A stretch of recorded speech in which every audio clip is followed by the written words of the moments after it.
Well, good morning, good afternoon, good evening. Not sure what time zone everyone's in. But my name is Rashidi, and today's talk is actually going to be very, very different than some of the talks you've already attended. So I do apologize if I'm not going to be talking about scripts, codes, pipelines, orchestration, observability. But I've had the pleasure of managing wonderful, wonderful teams that have had to build those capabilities for really large companies. But today's conversation is going to be a little bit different. And it's the pivot and the shift from when you're an IC person and then you want to graduate into a team lead and then graduate into an executive if that's what you want to do. And some of the things that I learned along the way, some lessons learned, scraped knees, bruised elbows, and things that absolutely blew my mind because I had no idea what it was like once I was managing the teams. But I was very comfortable in my own bubble, in my own world, being fingers to keyboard. And so some of those things I'm going to share with you today. Well, I was going to share with you. All right, we'll do it old school. I don't think many of you guys know me. I'm not famous like some of you brilliant individuals. I am in my circle and in my own bubble, but I know I'm very new to you. So this is just a quick introduction to build some credibility with you guys, just because I know you don't know who I am. I am a mother of 2 young kids. I live in Miami. I moved there 8 years ago to start the tech scene. And no, not NFTs and crypto. We don't consider that our tech scene. There's an entire developer and engineering network that we've built up there. I had the fortunate pleasure of going to Berkeley. I was a chemical engineer. So I worked in Silicon Valley, moved to New York, worked in Silicon Alley, and now they're calling Miami Silicon Sand. I'm not sure if that's going to stick, but it's a name. I did play professional rugby. I was on the women's national team for quite a few years, and it was interesting. That's actually how I got into data engineering.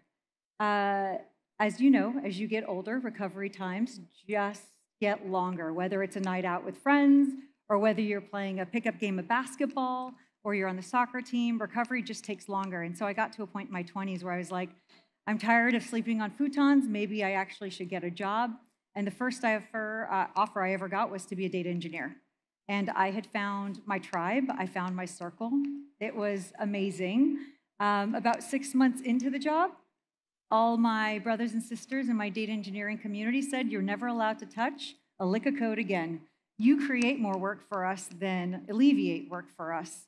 And I was stuck, left, not knowing what to do. Interestingly enough, it was because of that rejection that I pivoted to where I am now. I realized that the really brilliant developers and the engineers love doing the work, but not talking about the work, nor did they have patience or tolerance to talk to the business community. And the business community was always in a rush, and nor did they have the patience or the tolerance to talk to the engineering teams and the development teams.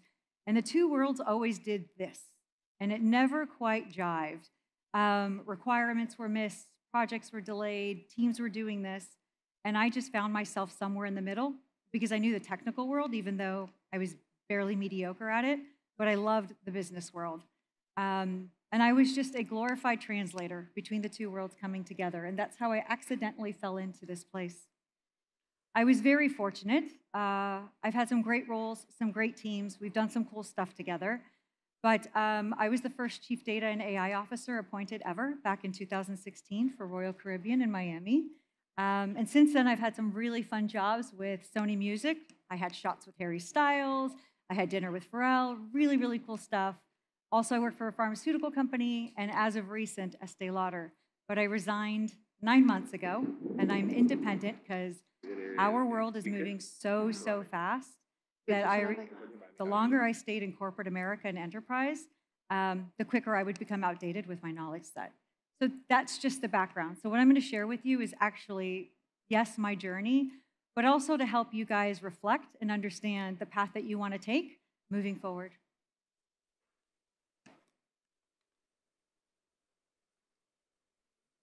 In everyone's lives, and in your lives, and even though you don't know it in retrospect, there's always a reason, a season, or an incident that happens that when you look back on,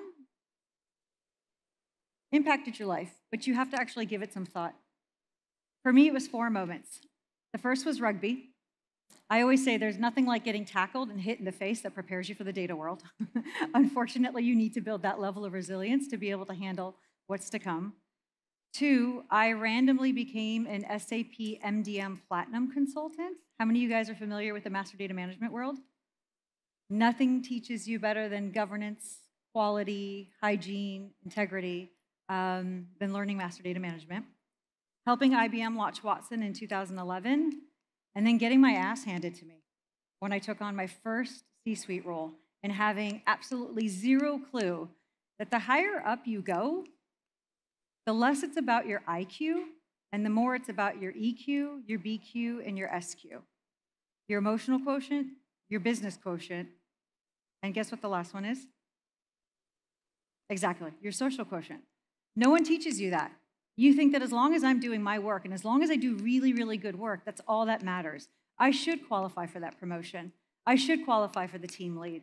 I should qualify for VP of infrastructures or application systems, or I should qualify to be an executive. And I learned the hard way that that's actually not how people get promoted.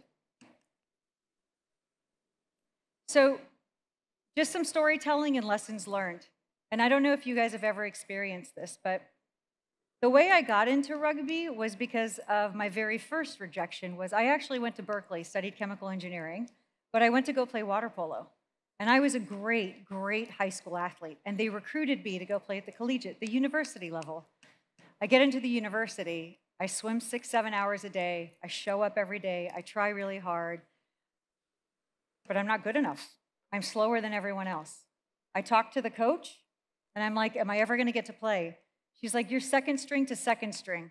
You're too short. Everyone else is taller. So you have to choose if you're going to stick it, stay in this environment, or if you want to quit.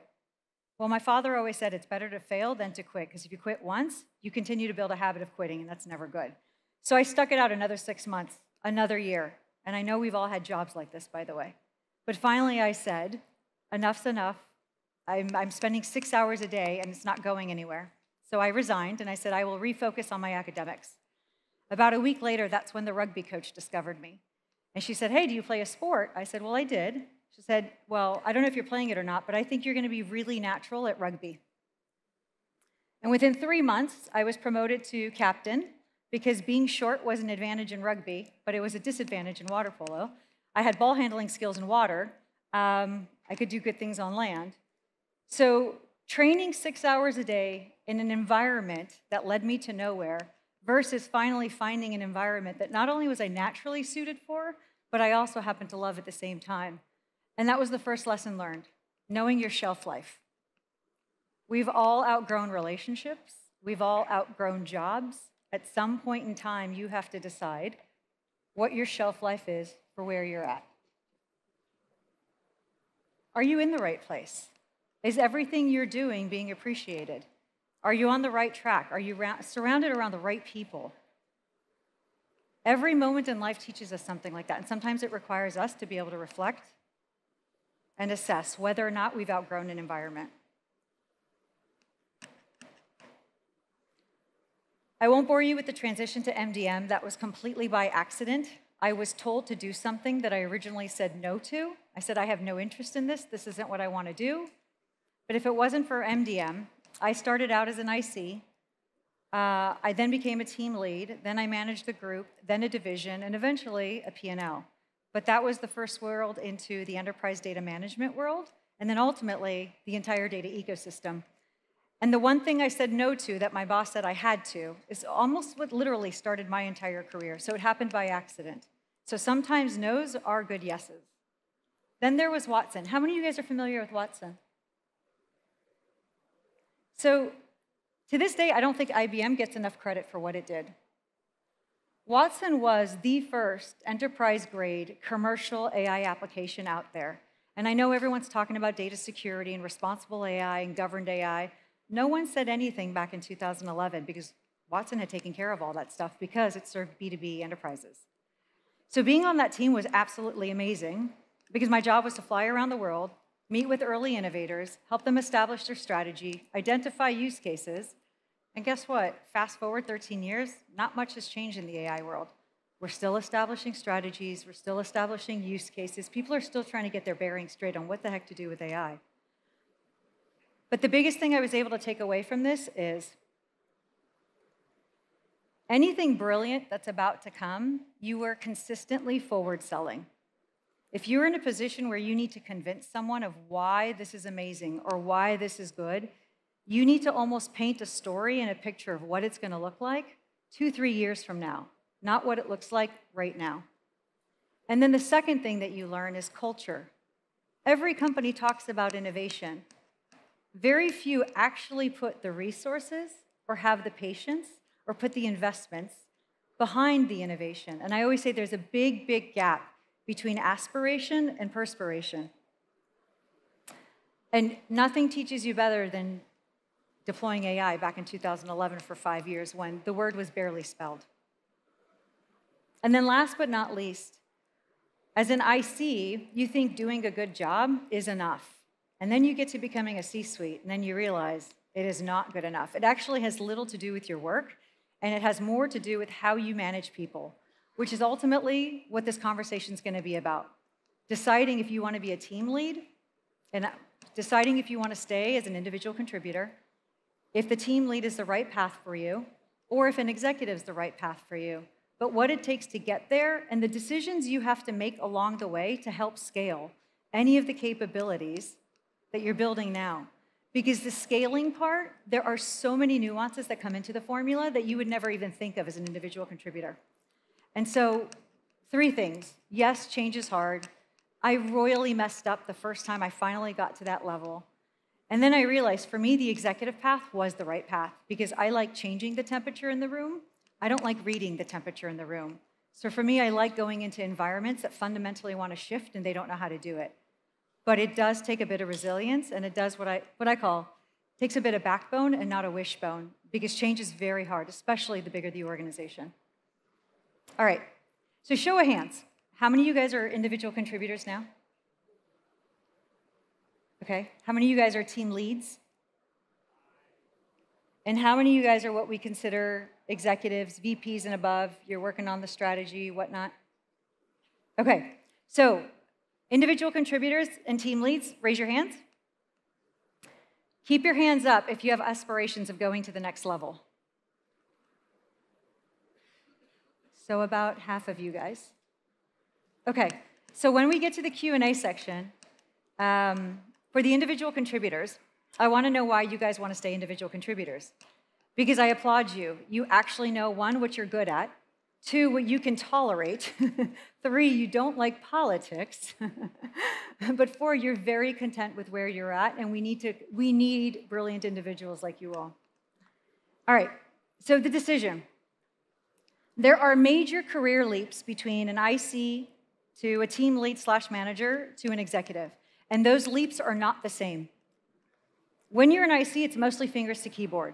You're building, you're contributing, but for the most part, you are taking direction. As a team lead or a manager, it's some fingers to keyboard. You actually step away a little bit more from the development aspect of things, because now you're managing your individual contributors, you're doing talent development, you're doing quality control checks, and you're now taking directions from the executives. That middle management layer is the toughest job because you're getting hit from both arrows. You have to take direction from the executives and gracefully push back when they're wrong, but you also have to motivate your team and keep morale high, which means that really good individual contributors all have a very strong point of view, and they're all very opinionated, and they all have very, very strong opinions of what should and should not be like and what's right versus wrong. And your job is to be the buffer from both ends. It is a very, very difficult position. So next time you see your team lead, go give her or him a hug. And then as an executive, and no one teaches you this, it is 0 development, literally 0.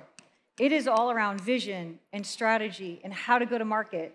Commercialization, how do you make money? It's talking to investors. It's talking to stakeholders. It's staying out of trouble. If someone told me that's what an executive was 15 years, I don't know if I would have taken this path. So I think it's really important for everyone to understand and know that the higher up you go, the less it is about the work that you're developing and your IQ, and the more it is, again, about your social quotient. You've got to build the relationships. Your emotional quotient. You've got to be able to understand politics and not get frustrated when people make really stupid mistakes.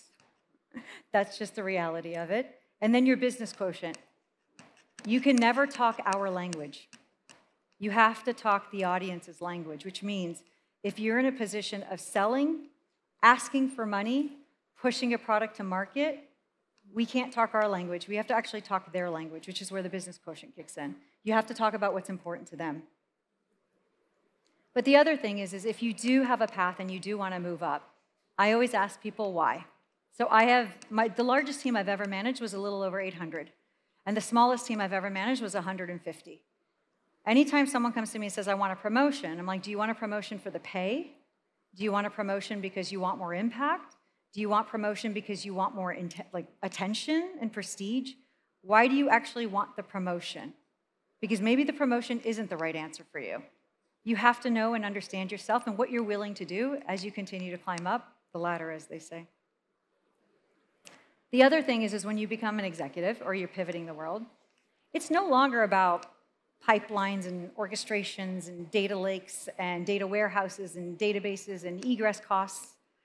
The world is much larger. Of all the things that need to be done, your job is to assess and figure out, in our world, where should the investments be? What capabilities do we need to build? And you know, in our world, you're almost flying a plane and building it at the same time. So you can never totally put the processes in place that require you to scale. And sometimes you have to short circuit things just to be able to push a feature out to market. But if you choose even half of these things, you're constantly playing a game of chess of where you're investing talent, where you're investing dollars, where you need to establish processes, what best practices are going to need. So it's really easy to be pissed off at managers and at executives, but just know that really good ones are consistently juggling this world around them and every task and action item that goes underneath it. Because our world isn't this small. It gets much, much larger as you make that pivot. All right. I want to share 4 examples of where simple things, what I thought were simple, were no longer simple. Do you guys remember back in 2015, 360 of a view was the term that was being used? Show of hands if you guys were ever pulled into building apps, products around customer data, and we need a 360 view of a customer data. Well, that was what my CEO wanted at one of my employers. It's a Fortune 500 company. I was hired. We built one of the first data lakes in 2015 within enterprise. We had 4 zones in our data architecture. We had the raw layer for the data scientists, we had the conformed layer for the data analysts, and then we built the semantic layer for all the business analysts so they can do all the business intelligence reports. The intent was to aggregate all customer data into a single location. Not that difficult. And I thought we did a great job because we did it in 7 months and the business was happy. But the intention wasn't just to aggregate data for the sake of aggregating data. The goal was if you have more information, you should be able to generate more insights. That's where the golden nugget is. So I said, okay, for me and my team, we're going to eat our own dog food. We're going to use the product that we just built for the company, and we're going to try and generate new insights. It took us 6 weeks, but we found and discovered something that was really crucial to the company. Our highest loyalty class members that we thought we were making 23% on, 23% margin, we bent over backwards for them. We thought that they were the highest loyalty class because they were spending a ton of money with us. But what we found out was when you aggregated multiple data warehouses and databases together, we were actually losing money on that loyalty class because we were now combining data from the revenue management system with the customer support system. And we found out we had 4 distinct customer support systems across 4 different locations, and none of them were integrated. So we now connected customer support to revenue management. We found out that every time someone of that loyalty class called and complained, they would get free drinks, they would get free tickets, they would get free dinners. So when you actually aggregated the cost of compensation with the money we made, we were losing money. The enterprise did not know that for 38 years. Until we discovered it. We saved the company $141 million. What do you guys think happened? Were we heroes? We were villains. My boss told me to present that to the executive community, or the executive committee meeting, and it was the CEO, CFO, the presidents of the brands, myself and my boss, who was the president of digital innovation. And we thought we were going to be the heroes. We just saved the company $140 million. When we finished the presentation, the CEO patted me on the back and said, "Great job." My boss patted me on the back and said, "This was amazing." We were very data-centric. We were very factual. We just presented the facts.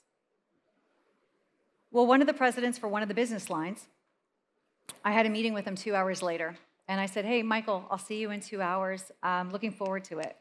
And he looked at me dead in the eye and said, "Consider yourself disinvited from every meeting moving forward." We were canceled, not just me.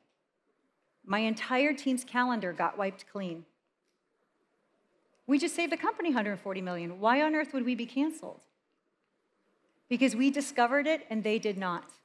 Because we made them look bad and they were the business. They were the ones who were supposed to know their business than those of us that were just data geeks and data nerds and aggregating information together. That's a lesson learned with EQ and with SQ. We didn't build the relationships.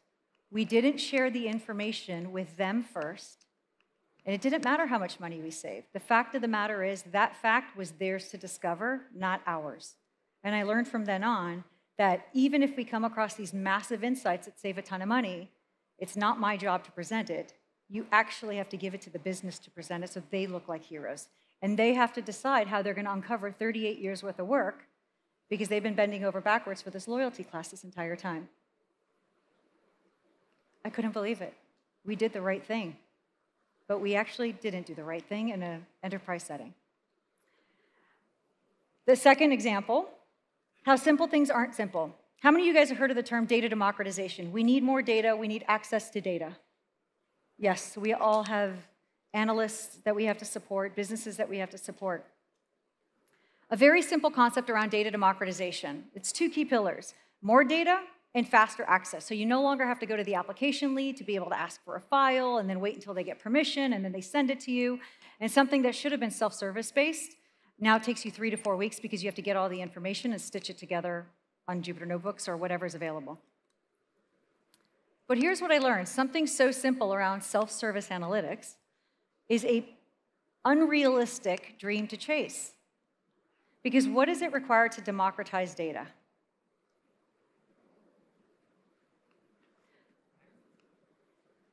So if you have a legacy-based environment, or you even have more than a dozen databases, data warehouse, lake zone environments, you now have to go through every single application lead, tag the information, what's confidential, not confidential, shareable, sensitive, et cetera. Once you've tagged the data, then you have to decide roles and responsibilities and who should get access to that data. Then you have to align your infrastructure, make sure authorization and authentication sync up with that. Then you have to connect it with your Active Directory. And oh, by the way, if you work for a company that has several thousand individuals, which are the companies I've worked for, do you think that all data titles, roles, levels, and compensations are the same? They're all over the place. Something that should take 3 months takes you almost 2 years. So another key decision in your career frameworks is, are you ready to be a team lead or an executive? Because you have to deal with politics and things aren't that simple. And the size of the company that you want to operate. They always say more money, more problems. In this case, more employees, more problems. And there's a multiplier effect of, I always say, about 5 times. If you think something's going to take you 3 months, multiply it by 5. So you also have to decide, are you suitable for a small company or a large company?